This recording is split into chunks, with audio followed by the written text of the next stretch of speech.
It's a problem of life. Okay, so, tattoos and hair coloring. I don't see how they affect your work ability. I really don't. Some people are, obviously if you're a lawyer, it might be hard to find the prestige in a lawyer with purple hair. But you know what? If you do your job and you do it well and you show up and do what you're supposed to do, I don't really think your hair color or your tattoo should matter. Especially, like, hair, okay, people can see your hair, but how is that affecting anybody else? I really don't understand that. I can understand that there are certain conservative, if you're going into the clergy, you might want to avoid tattoos. But for most of us, you can cover up tattoos with long sleeves. You can wear shirts if it's on your stomach or your back or whatever. Tattoos on your legs, that sounds very painful, and I don't know why you would endure that, but people do. You can wear pants. And it doesn't matter in the summertime if you wear shorts, there's air conditioning. You can survive in a pair of thin pants or some cargo jeans or something. So I don't understand the big deal about certain establishments and their... if you have a tattoo across the middle of your neck that says, the F word, I can see where that's a problem. Majority of tattoos are, little symbolic things. I don't think anybody's being hurt or harmed by them because they're little pictures on your arm. That's like saying if you leave a picture out on the counter that somebody's going to get offended by it. Well, unless it's of something totally inappropriate, I don't understand what the problem is. And hair coloring, that's nobody else's business, and everyone's like, well, everyone can see it. Okay, everyone can see your eye color, but I'm not about to make everybody color their eyes green because that's my favorite eye color, or anything like that. I think that such outer appearance things are kind of weird. But I guess that's kind of how the world works. You're not going to become a news anchor and get to talk on air if you're not attractive. That's just how it is. People think that news is unbiased, but they're totally biased. You never hear good things, and if you do, it's because they're having a slow news day, and they need something to put on air. But bad news sells, and so do pretty people. Sex sells everywhere, even in the news industry. If you're pretty, you're going to be the head news anchor reading the stories. As long as you have relatively good speaking skills, you're eloquent and able to pronunciate appropriately and everything, and have good elocution, all those things, then and you look pretty, at least decent, then you can be a news anchor. Otherwise, you're the person writing the stories, you're the person making the teleprompter, you're the person working the lights or the sound. That's just how things are. You don't see... I guess this has kind of changed with some more indie type movies, but if you're not relatively attractive, or there's not a part that calls for somebody to be less attractive than average, if you're less attractive than average, then you're not going to get the part in the movie. That's just the way things are, I suppose. But in a GameStop, you can't have turquoise streaks in your hair. That is an outrage. I don't know if that's an outrage, but it's definitely unpleasant, and I don't understand that. If you have any stories that you would like to share with me about your hair coloring experiences or tattoo experiences, or work versus tattoo and hair coloring, feel free to call in and talk to me. I love phone calls.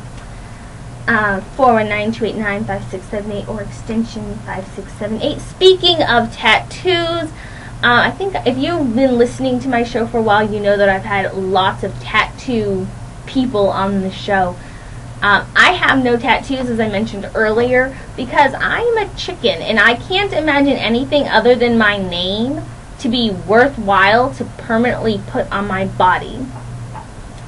I just don't. The only reason I would want it on my body is if I got one, like my name or my initials on every limb and the center of my body, so that if I get decapitated and, completely torn apart by some evil person, that when they find my body part, they'll be able to go, oh, we know who, with identity right there.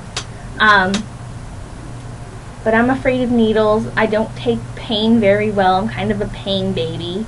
So I'm not one to get tattoos. The only time I like needles near me, and I don't like them near me, that's not the right word. The only time I willingly go to needles is if I'm donating blood. And that's not for me. That's because I know I'm helping somebody else, not because I want needles in my body. I have a friend who has like 17 or 18 tattoos.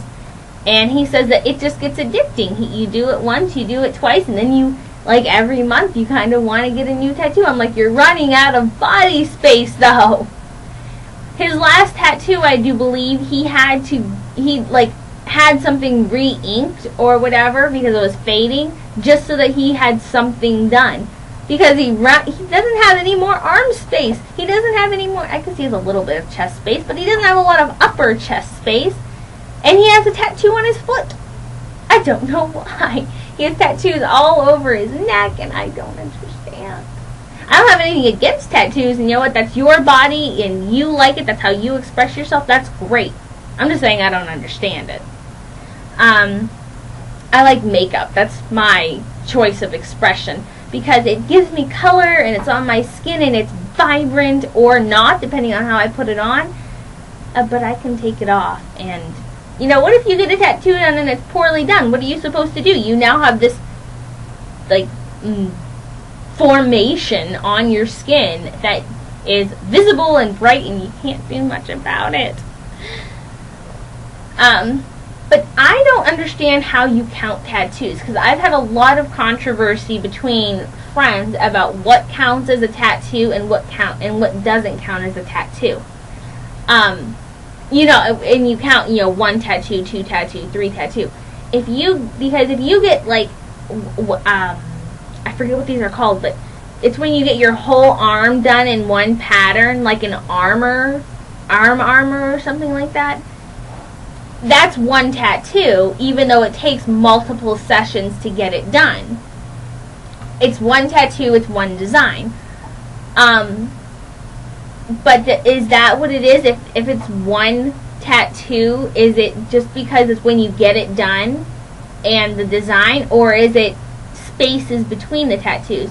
Because my one friend, he got these lightning bolts put on his body, and he has like 12 or 15 lightning bolts just all on different parts of his body. And he had them done within 2 sessions, I think, 2 or 3 sessions. He says that that's 1 tattoo because they're 1 design that just took multiple sessions to do. But I think that that's multiple tattoos, that's 15 individual tattoos. And there's a lot of, you know, argument about what it is. Because somebody else said, well, I had, you know, it's a large piece of paper that has like Latin scroll written on it. It's a large tattoo, and it took multiple sessions, and there's different components to it, but it's all 1. So it's 1 tattoo. But I don't think that's the same as having, like, you know, body part space between the tattoos.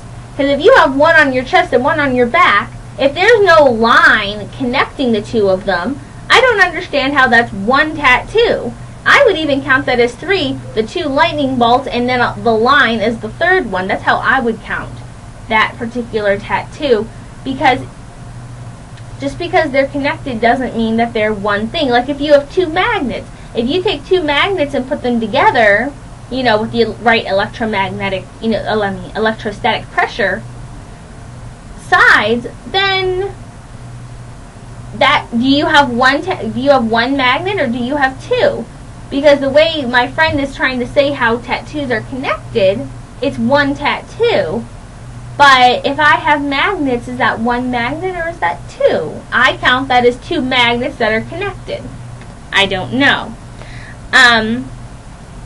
Okay, going to play some more music. Last week I was on a Disney kick. This week I'm on a not so innocent kick. I really have been liking really bouncy, sexy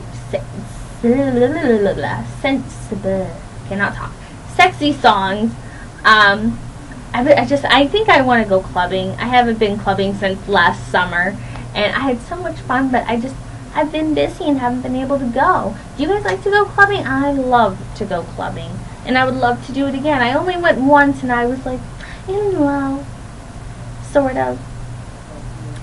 Okay, but we're going to get back to the music. If you want to make a request or if you just want to talk to me, call 419-289-5678, or if you're on campus, just extension 5678. Our first song is going to be just a song that was stuck in my head. It's from One Republic, and it's called All the Right Moves. And let's get started. I'll talk to you later.